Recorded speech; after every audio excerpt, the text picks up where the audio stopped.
Essa é a aula de número 10 do nosso curso sobre doutrinas batistas, e a gente já caminhou por vários tópicos que eu julgo ser importantes. Tantos outros poderiam ser tratados, mas para o nosso propósito aqui, o que a gente viu e o que a gente ainda pode ver tem sido ou vai ser suficiente, né? O nosso tópico é doutrinas, e nós definimos já o que é doutrina. Uma doutrina é o ensino que a Bíblia, em sua totalidade, nos transmite hoje sobre um determinado tópico, né? Então, por exemplo, você vai tratar sobre casamento,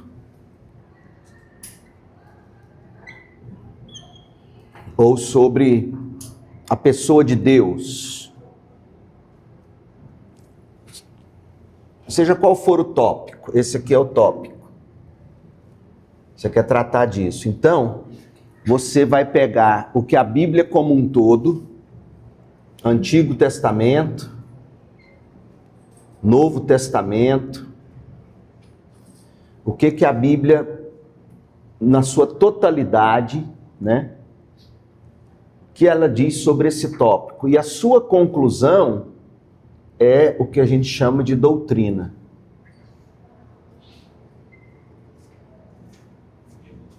Doutrina do casamento, a doutrina de Deus, a doutrina do Espírito Santo e assim por diante. O que a Bíblia como um todo diz sobre isso? É isso que a gente tem estudado.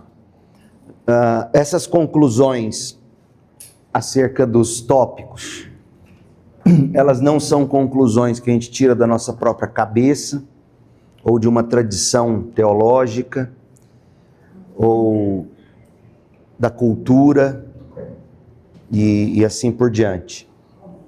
E isso é muito importante, a gente tem falado sobre isso nesses últimos tempos. Alguma dúvida sobre isso, do que a gente já falou até aqui, sobre os diversos tópicos que a gente abordou? Você gostaria de trazer? Por que não de uma tradição teológica? Já que o meu entendimento da tradição é uma coisa que passou pelo tempo e foi provada. Boa pergunta. Quando eu falo da tradição, eu estou falando daquelas coisas que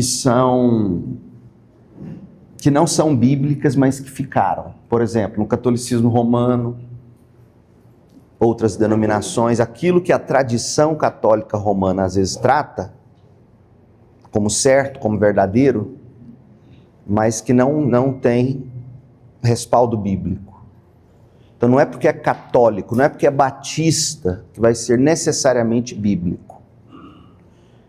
Então, por exemplo, na tradição batista, hoje nem tanto mais, se você não cantasse apenas hinos do cantor cristão, você era tido como não batista. Nós não é uma igreja batista, não canta hino. Quem é desse tempo? Entende? Então, algumas coisas assim da tradição. Outra coisa importante, para a gente não especular catolicismo, não entrar nessas outras questões, vamos falar do nosso próprio arraial. Quando eu falo de tradição, eu estou falando do seguinte: quando a gente olha para a Bíblia e busca entender o que é uma igreja, nós vamos estudar isso ainda na nossa declaração. A gente entende que a igreja é a reunião do povo. Igreja é a assembleia.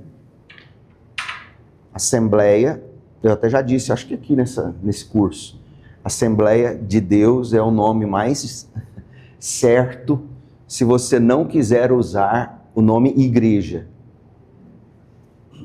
Eu prefiro usar Assembleia de Deus, é uma Assembleia de Deus, do que usar o termo comunidade e tal.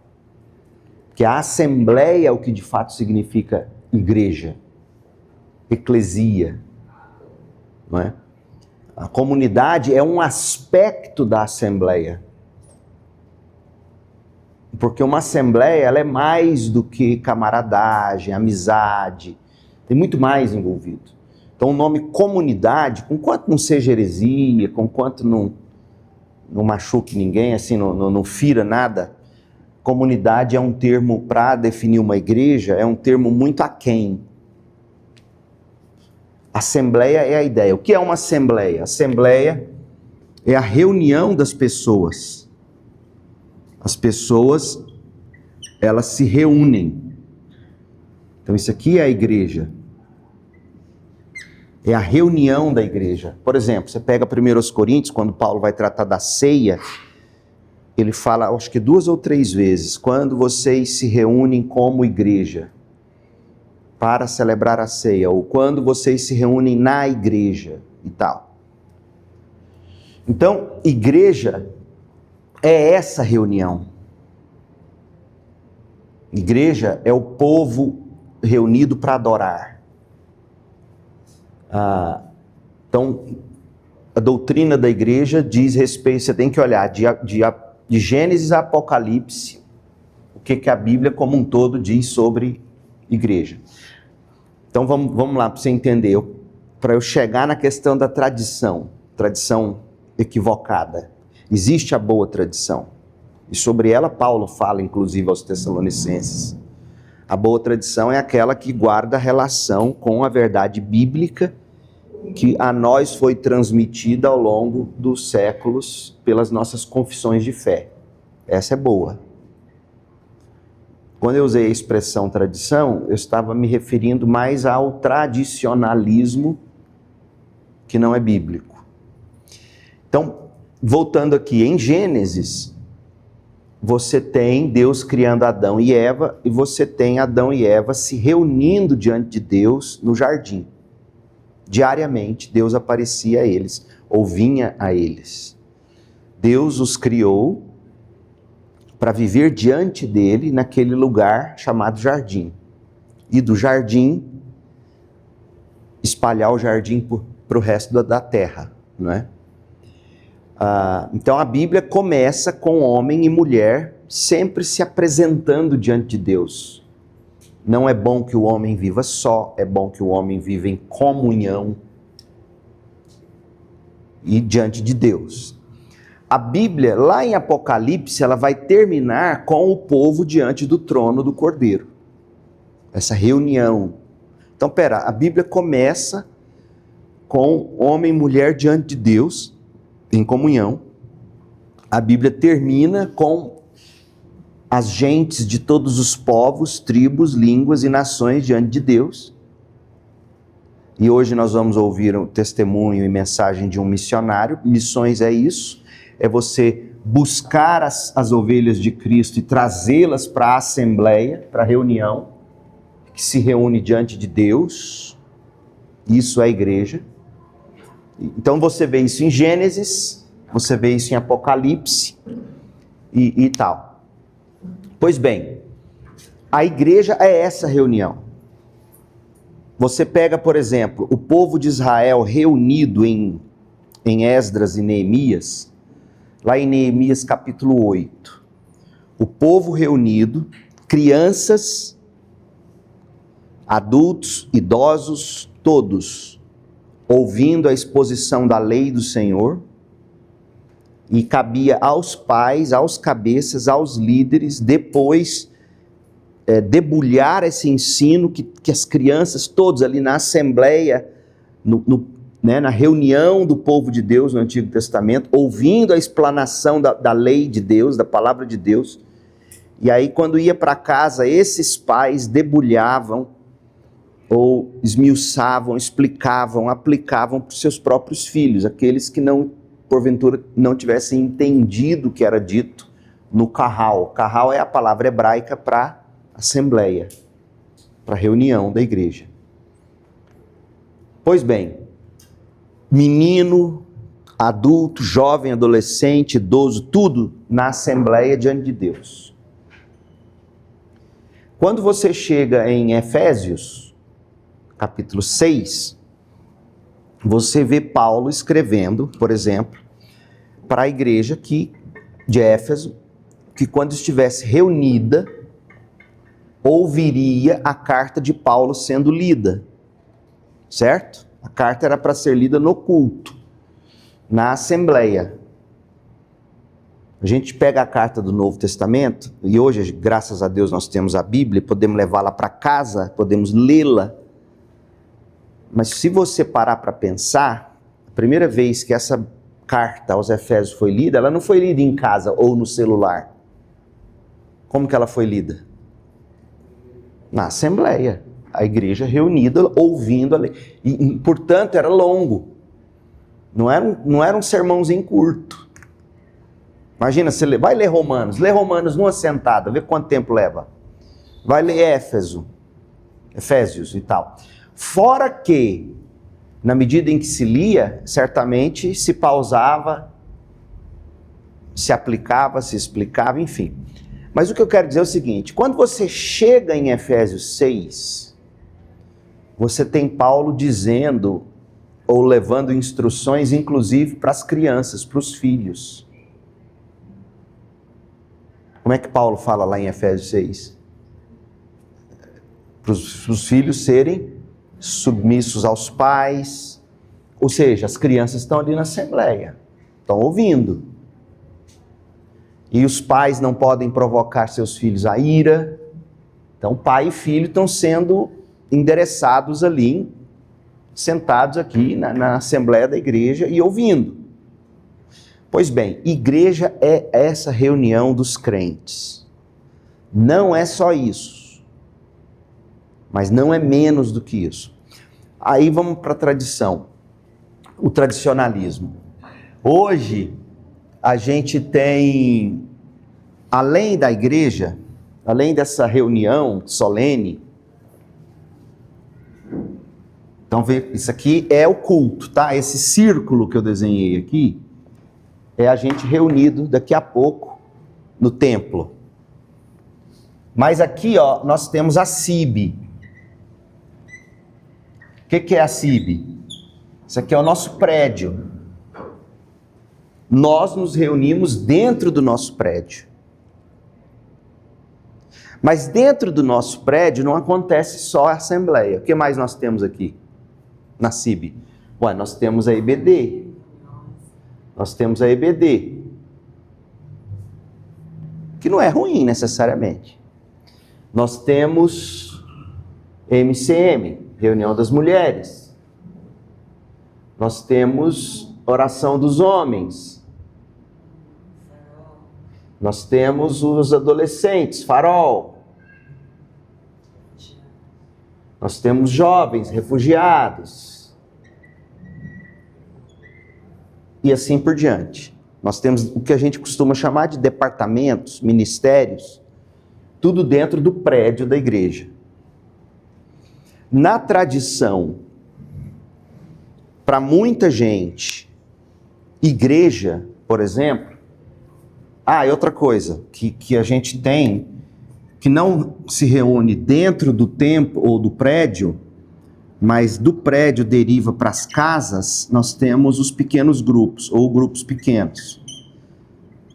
Nós temos os grupos pequenos que derivam da igreja nas casas, certo? Pois bem, para muita gente, isso aqui, ó, a assembleia, é o de menos importância. Você pode acabar com isso aqui, mas não acaba com isso aqui, com um grupo pequeno. Tem gente que vai só no grupo pequeno, só na célula. Acaba com a MCM para você ver. Acabou a igreja para muita gente. Acaba com o grupo de homens, acaba com a EBD. Ninguém está dizendo que tem que acabar, não é isso, me entendam. Mas no nosso tradicionalismo, você vai plantar uma igreja batista, às vezes você nem tem as pessoas certas ainda, porque Deus ainda não as trouxe para a assembleia, para a igreja, e você já quer criar departamento de homem, departamento de mulher, departamento de criança. Nem tem ainda. E aí você vai depreciando o valor da reunião da igreja em assembleia. E isso é um problema da nossa tradição. Isso é um problema da nossa tradição. Porque quando a gente olha para o Novo Testamento, pode acabar tudo. Pode acabar grupo pequeno, pode acabar EBD, pode acabar Farol, homens, MCM, refugiados, jovens, acabar tudo. Mas essa reunião aqui jamais. Porque é essa reunião que determina o que é uma igreja. Isso aqui é que é a igreja. Disso aqui, todas as outras coisas derivam, de modo que todas as outras coisas contribuem para a gente trazer pessoas para a assembleia da igreja, para a reunião da igreja. Está claro isso? Isso é muito importante, gente. Vocês que são novos, vindos de outras igrejas, e talvez não saibam, não sintam o peso disso que eu estou dizendo. Mas quem é antigo numa igreja batista sabe exatamente do que eu estou falando. Por exemplo, eu era jovenzinho aqui no convertido, 19, 20 anos, na assembleia da nossa igreja, definindo coisas dessa quadra aqui de futebol. Hoje é menos, hoje nem tem. E eu era, isso, sei lá quanto tempo atrás, eu estou com 51, 30 anos atrás. Eu fui batizado aqui, né? Quando eu entrava nas assembleias para eleger o diretor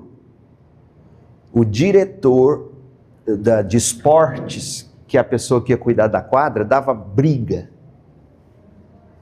Quando você ia falar da direção, os vice-presidentes da igreja, tranquilo, mas mexia nessa quadra aqui, você mexia na igreja. Então, isso é um problema, porque a gente acaba não dando o devido valor àquilo que de fato importa, que é o povo de Deus reunido. Povo de Deus de todos os povos, tribos, línguas e nações, correto? O que significa povos, tribos, línguas e nações?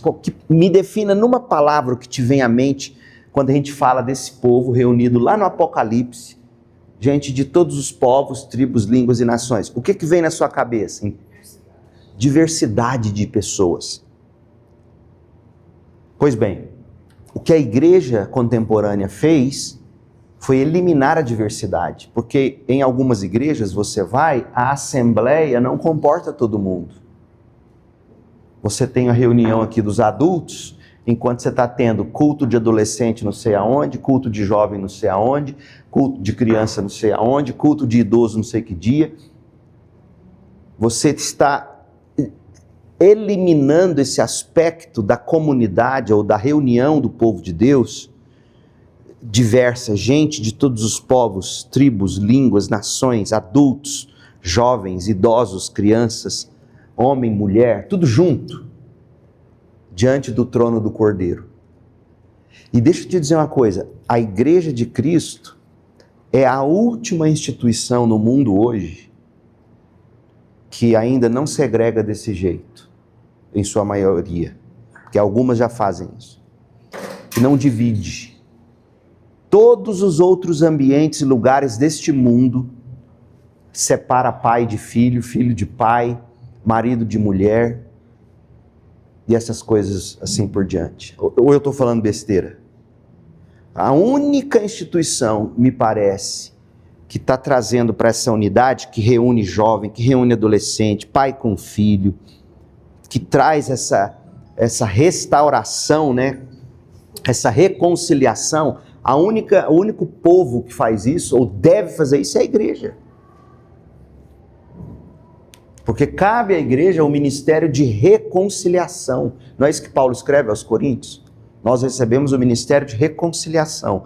Reconciliação do homem com Deus por meio de Cristo. Reconciliação, portanto, uns com os outros em Cristo. Reconciliação de velhos e novos. E isso acontece no contexto da igreja.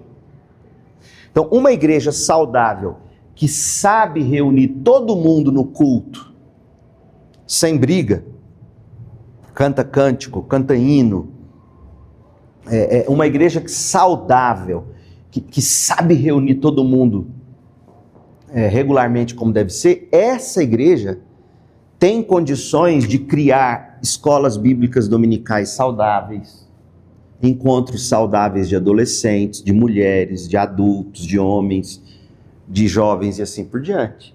Porque ela entende que o fundamental é a reunião dela. Pode acabar tudo, mas se ela se reúne, acabou. Pastor, e é muito curioso a gente analisar isso. Eu sei que o senhor está tratando dentro do contexto batista. Eu ia perguntar agora os outros contextos. Mas se a gente olha para outras denominações, a gente olha, por exemplo, que pequenos grupos ou até mesmo células é um negócio que é invocado. Parece que É isso aqui, ó. Ele se projeta para isso e a reunião, o ajuntamento que acontece no domingo é só como se fosse uma célula maior, um espaço maior. Exatamente. Isso aí é uma desconfiguração absurda do significado de igreja. Porque uma igreja, o que é que define uma igreja, biblicamente? A gente vai chegar lá ainda, mas eu estou me antecipando. O que define uma igreja biblicamente?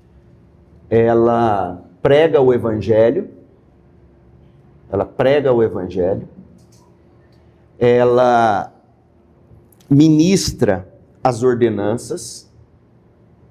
O que são as ordenanças? Batismo e ceia. E ela aplica disciplina. O que é disciplina?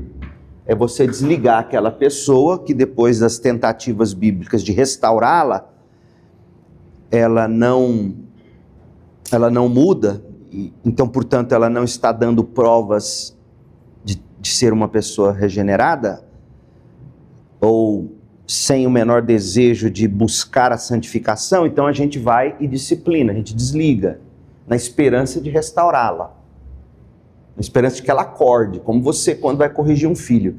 Em última instância, você, é óbvio, sem abuso, nada disso, não estou pregando isso, mas você vai corrigir, você vai falar sério, você vai dar umas palmadas se for necessário, como a Bíblia diz, usar a vara e etc. Mas na esperança de que essa criança caia em si e diga, poxa, de fato.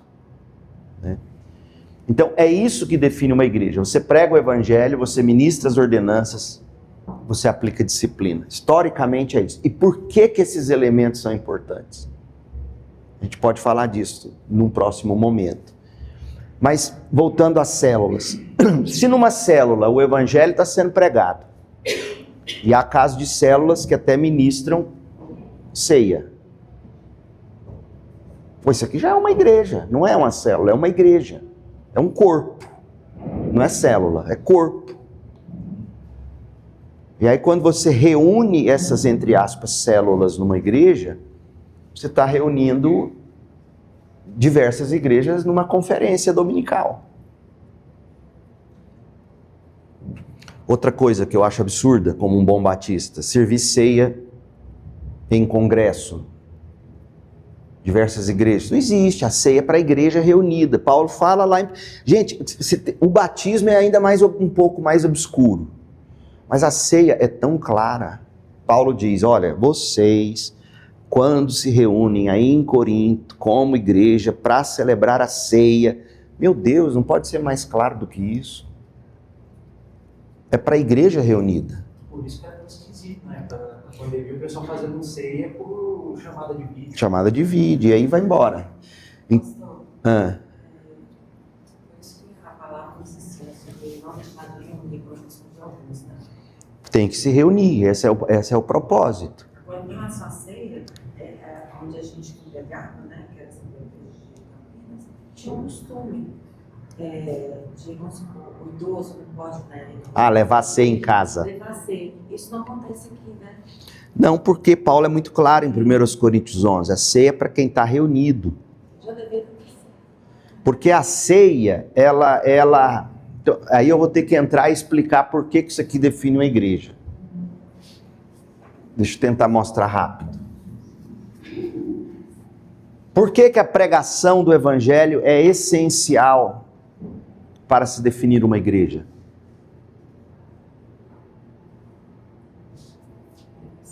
Porque uma igreja, por que a pregação do evangelho é essencial para se começar a definir uma igreja. O que o Evangelho faz, gente? A nossa base. Mas me dê uma palavra bíblica certa. O que o Evangelho faz na gente? Nos converte. A boa nova, a pregação do Evangelho nos converte. E nós nos tornamos crentes em Cristo. Então, a pregação do Evangelho, ela é fundamental porque ela produz crentes. Crente, crente, crente, crente e assim por diante. Isso aqui é a igreja. A igreja é fruto da pregação do Evangelho. Sem o Evangelho você não tem crentes. Sem crentes você não tem igreja. A igreja é o corpo de Cristo. Nós somos uma expressão. A segunda igreja batista em Goiânia é uma expressão minúscula do corpo de Cristo espalhado pelo mundo de todas as épocas. Esse povo, quando se reúne, esse povo que é fruto do Evangelho, eles vivem do Evangelho. Eles vivem de pregar o Evangelho para si mesmos e para os outros, etc. Esse povo reunido, como é que a gente sabe quem é crente? Ele professa Jesus e ele vive uma vida coerente com o que ele professa. Certo? Não é assim que você vê como é que o fulano diz que é crente, mas você fala assim, não, ele não é crente. Como é que você pode dizer que ele não é crente? Fala para mim, por que você pode dizer que fulano não é crente? Ou pensar isso? Por quê? Fala. Você olha a vida dele, você fala, não condiz. Por mais que ele diga, não é isso que se espera de um crente. Não é assim? Então, esses que demonstram, que professam com os lábios e demonstram com a vida, eles fazem parte do corpo, que se reúne. Tá, como é que é a primeira maneira de um crente professar a fé dele? É o batismo, por isso que nós não batizamos criança. O batismo é a profissão pública de fé, é você dizendo, eu fui sepultado juntamente com Cristo no momento em que eu criei, e por isso a gente mergulha o sujeito na água, e eu nasci para uma nova vida em Cristo, por isso que o sujeito volta da água. Então, o batismo ele é fundamental porque ele é a profissão de fé estabelecida pelo próprio Cristo. Vão, façam discípulos de todas as nações, batizando-os em nome do Pai, do Filho e do Espírito Santo. Então, a igreja nasce do Evangelho, ela professa o Evangelho pelo batismo, e pela pregação também, obviamente, pregação do Evangelho, pregação pelo batismo. E o que é a ceia? A ceia é a maneira, é o memorial de Cristo, onde, quando nós, os crentes que pregam, que professaram fé pelo batismo, esses crentes se reúnem regularmente na forma de corpo, todos juntos, para dizer, olha, no momento em que fomos batizados em Cristo, nos tornamos um corpo, então eis-nos aqui reunidos como um corpo, dizendo que vivemos de comer e beber de Cristo. Isso é ceia. Nós comemos e bebemos de Cristo, nós somos crentes, nós nos reunimos como um corpo. Paulo vai falar isso em 1 Coríntios 10, lá no final, ele vai falar isso em 1 Coríntios 11, por isso que nós não levamos ceia para casa. Por quê? Porque a ceia não é para um membro, a ceia é para os membros do corpo. Então, as ordenanças, batismo e ceia, definem quem são os crentes. Quem são os crentes? Os que professaram fé em Jesus pelo batismo e os que vivem de comer e beber de Cristo regularmente. ceia define quem nós somos. E por que que a gente aplica disciplina? Porque vamos dizer que esse crente número 4 aqui, ele começa a viver de um modo que não condiz com o evangelho. E a gente vai lá e adverte, a gente vai lá e tenta. Então, como que a gente pode dizer que ele faz parte disso aqui só pelos lábios? Aí a gente cuida de desligá-lo, porque por mais que a gente não tenha como dizer se ele é salvo ou não, a gente não tem como dizer pelo fruto de vida que ele é. Quem de fato vai julgá-lo em última instância é Deus, não somos nós. Mas no melhor da nossa habilidade, aquilo que a gente enxerga, aquilo que a gente vê, não dá pra gente como um corpo dizer é crente. Não dá. Não dá para professar essa fé. Aí a igreja desliga. E é o próprio Jesus quem ensina isso. Está lá em Mateus 18. Diga. Só puxando o gancho do irmão aqui, eu quero saber a respeito dos idosos mesmo, dos acalmados, esses que não têm condições, às vezes nem de vir na igreja, não tem como transportá-los para cá. Como que fica a igreja em si, o cuidado com esses irmãos no passeio? O cuidado, é interessante o que você está dizendo, porque tem um caso muito claro de gente assim na carta de Tiago. Pessoas enfermas. E Tiago diz, sabe o que você tem que fazer quando tem pessoas assim? Você tem que ir com os presbíteros lá, orar com eles e por eles. Não fala que a gente deveria levar a ceia para eles ou coisa assim. Então, a sua preocupação ela é muito importante.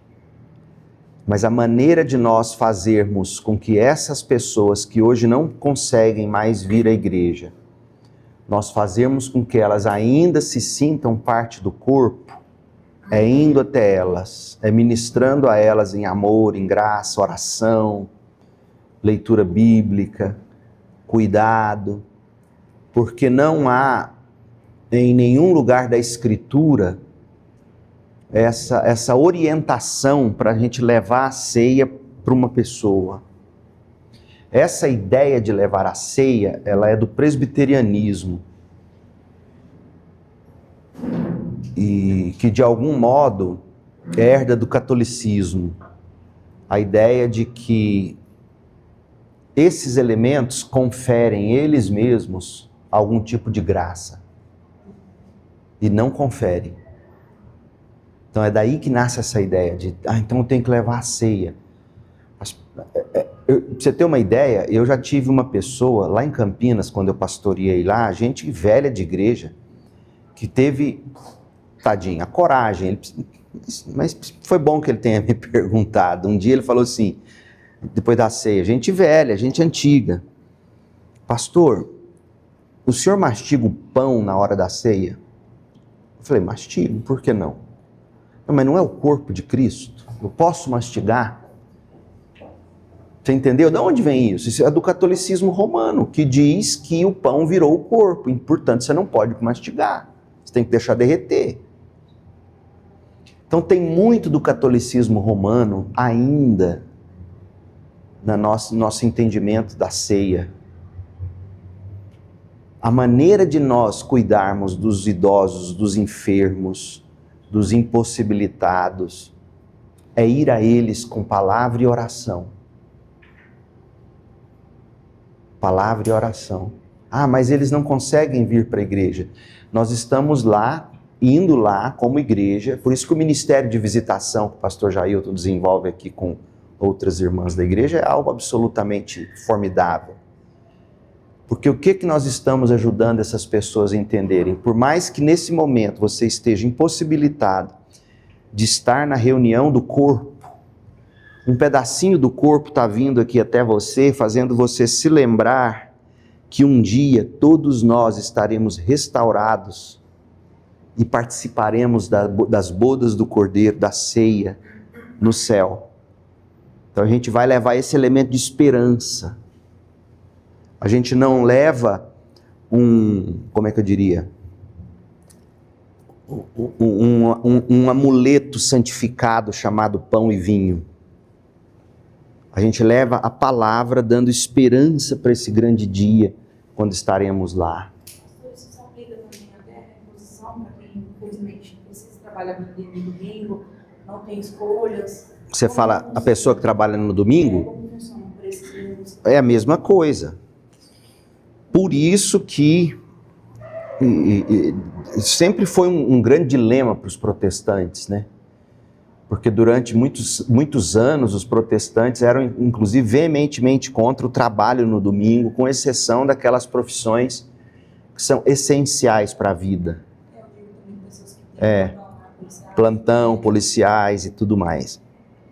Cai na mesma categoria. Nas escalas dele, em algum momento vai dar certo e ele vai participar do culto. Mas nas outras igrejas, pelo que eu estou ouvindo, então isso é muito comum, não é só no presbiterianismo. Na Assembleia, Na Assembleia também? na Assembleia de Deus, Qual que é a visão da Assembleia de Deus de ceia? com relação à ceia, é memorial. Contudo, Ah, aí que entra a questão interessante justamente do gancho que o senhor falou da questão do catolicismo. A prática formal é memorial. Contudo, a prática interna, da visão de todos os crentes, é muito mais consubstancial do que memorial. consubstancial significa que com os elementos Cristo está indo. O que é a ceia? O que é a ceia? A ceia... Ela é memorial, mas ela nos ajuda nos alimenta o nosso espírito também. como a palavra de Deus, né? Ela é uma... Ela não é alimento também? Sim, emocional? sim. O senhor acha que também eles podem sentir essa falta também? De estar participando? Certamente sentem. Certamente. A ceia não seria algo que eu vejo a ceia, não sei se eu estou certa, mas como algo assim que é memorial de alegria, de saber que nós somos salvos e que aquilo é em assembleia. Isso. Que é como se fosse uma festa que nós somos salvos. E aí não pode ser feito de forma sozinha. E seria, de certa forma, eu estou sendo egoísta, eu estou fazendo sozinha na minha casa e eu não estou no ajuntamento. Mas não é pelo egoísmo, é com uma pessoa que não pode. Não, mesmo ele não podendo, porque é algo tão grande, que eu vejo que ele só cabe dentro da Assembleia. Então, Realmente falando, é exatamente isso. Era chamado de festa da fraternidade. Os crentes se reuniam na igreja para celebrar o sacrifício de Jesus. veja só, como é que é seu nome? Sônia, sua preocupação ela é muito pertinente. Eu entendo você perfeitamente. Faz parte desse mundo quebrado e caído nosso a gente passar por isso. Todos nós vamos passar por isso. Se Deus não nos leva, Cristo não nos levar antes. Essa saudade da comunhão. E por isso que a igreja tem que estar presente, exatamente como o apóstolo Tiago fala na carta dele. Vá lá aos presbíteros, vá lá à igreja e ore, e interceda, esteja junto. Mas não diz para levar a ceia, porque a ceia é uma prática que demonstra que nós somos um corpo reunido. Paulo fala isso em 1 Coríntios 10. Não tem, porque assim, a pessoa não vai sentir falta só de comer o pão e beber do cálice. Ela vai sentir falta de reunir. Antes de qualquer coisa, ela está sentindo falta disso. Não é verdade? Ela vai sentir falta de reunir, ela vai sentir falta de estar junto. Só um minuto que tinha uma irmã lá. Na igreja, o apóstolo falava que a gente podia comprar o suquinho do supermercado e o pão comer, né, em casa, normal. E era assim. Isso é um problema, hein? Porque não é isso que determina a ceia. E a ceinha de criança? Tinha que fazer ceia. Ceia de criança? É ceinha, para ensinar as crianças, mas era sem consagração. Você percebe que quando você desconfigura, só um minuto, você percebe que quando você desconfigura o que é a igreja, você cai num problema sério, porque onde a criança vai aprender a comer do pão e beber do cálice? Ela participando da igreja. Isso aqui é muito importante, gente, ouça isso, porque eu tenho pais hoje na nossa igreja que fica chateado porque a gente tem domingos que põe as crianças todas para ficar na igreja e eles não querem ficar porque a criança não quer. Deixa eu te falar uma coisa, ou ela aprende dominicalmente vendo os adultos fazer, ou você vai criar uma aberração, que é ceia de criança para aprender o que é ceia fora do culto. Não só para aprender, mas para passar vontade. Passar vontade, que situação. Você vai trabalhar com a cobiça. Você vai... Porque viu a gente tomar ceia. Enfim. O que mais? Eu sei que é difícil. Ainda mais nessa época em que a gente vive, onde tudo é voltado só para o indivíduo e não para o corpo coletivo, né? Por exemplo, a gente perdeu o valor, ideia de família. Então, voltando ao que a Sônia está dizendo, uma pessoa que fica acamada, que fica idosa, que fica impossibilitada de ir e vir, antes dela sentir falta de beber do cálice e comer do pão, ela vai sentir falta de estar aqui. E nós não vamos ter como suprir isso, vamos? Não tem como, porque estar aqui é insubstituível. Como que a gente tenta amenizar isso? Fazendo os crentes irem visitar essas pessoas. O que é que a ceia aponta para? A ceia aponta para a morte e ressurreição de Cristo e a nossa expectativa de que Ele venha. Façam isso até que Ele venha. Não é isso? Como que você vai ajudar esse crente impossibilitado de vir à igreja a provar disso? É com a sua presença, é com a leitura da palavra, é com a oração, é com abraço, é com cuidado e assim por diante. Agora, esse elemento de fazer, não, compra o seu pão, compra o seu suco, e faça a ceia lá você, isso não é o que Paulo descreve como ceia. Isso aí é uma aberração, desculpa, estou falando isso com maior reverência, ao que de fato a Bíblia ensina sobre isso. Empresta sua Bíblia aqui. Deixa eu mostrar aqui em 1 Coríntios 10,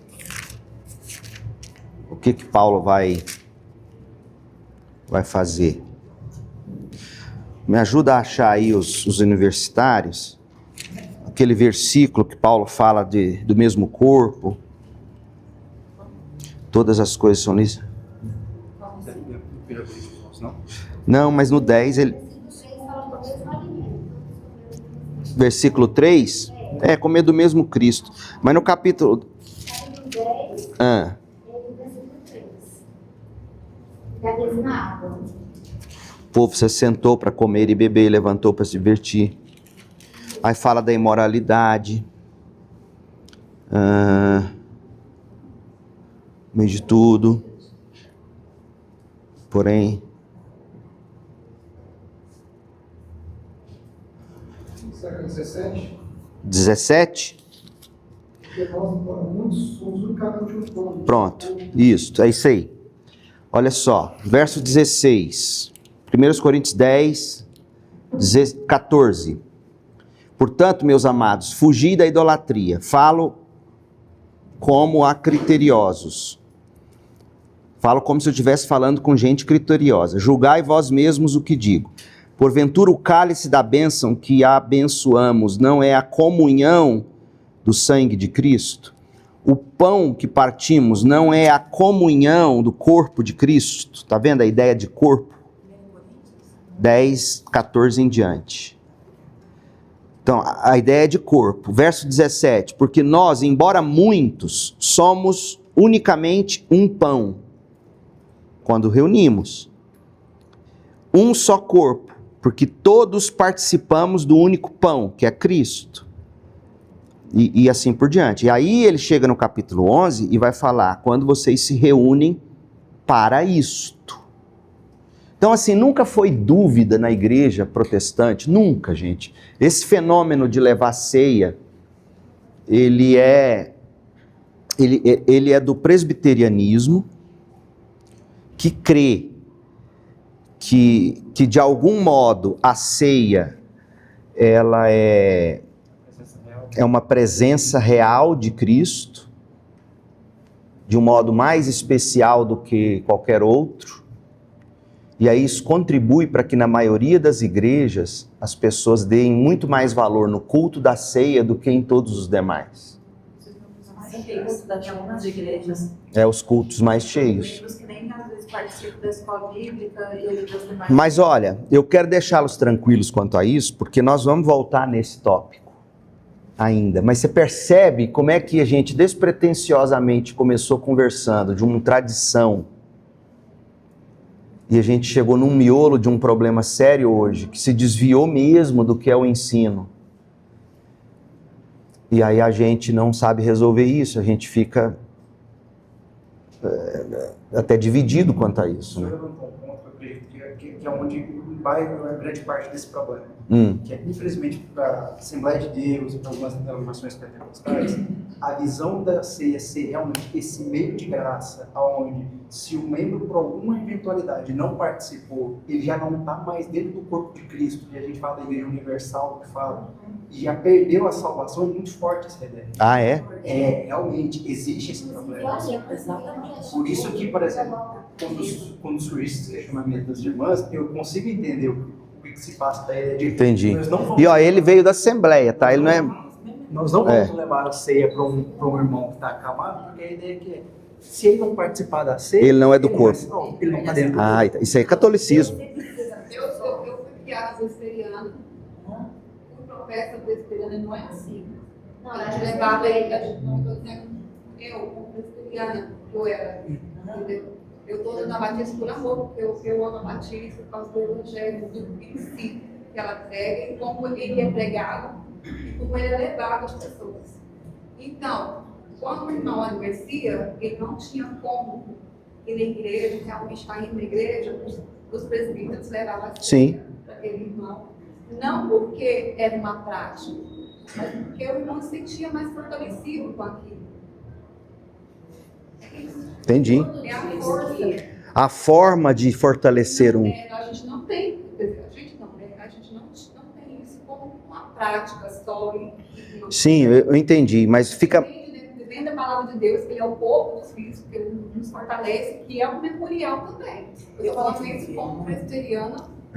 A gente pode depois ler a confissão de fé presbiteriana e a batista lado a lado aqui e ver de fato o que é nos documentos. Mas a maneira de fortalecermos uns aos outros em casa está muito claro em Tiago. É oração e presença. Não é ceia. Nesse ponto, nossos irmãos queridos presbiterianos, eles estão equivocados. Não só nesse, né? O batismo infantil, etc. Então, nós também, batistas, não somos perfeitos. Mas essa convicção de que a ceia, para fortalecimento, ela é no lar, ela não há... Eu queria ver um versículo bíblico. Se me mostrassem, eu iria ficar tranquilo. Não é no marco, é a impossibilidade Sim. de não estar participando juntamente com a igreja. Entendi. É uma coisa de amor. O amor não é o elemento da ceia, o amor é a presença, o amor é a oração, o amor é o junto. Eu vim te fortalecer, eu vim orar com você. Está lá em Tiago 5. Eu acho que a gente está esbarrando no limite da nossa condição de ser humano. Nós passamos por limites impostos pelo pecado, por isso que toda a criação geme. E eu acho que um dia isso tudo aponta, eu estou pensando que o tempo todo, eu acho que isso aponta para a eternidade, que é onde nós chegaremos e celebraremos como todo o corpo de Cristo a ser das bodas do corpo. Exatamente.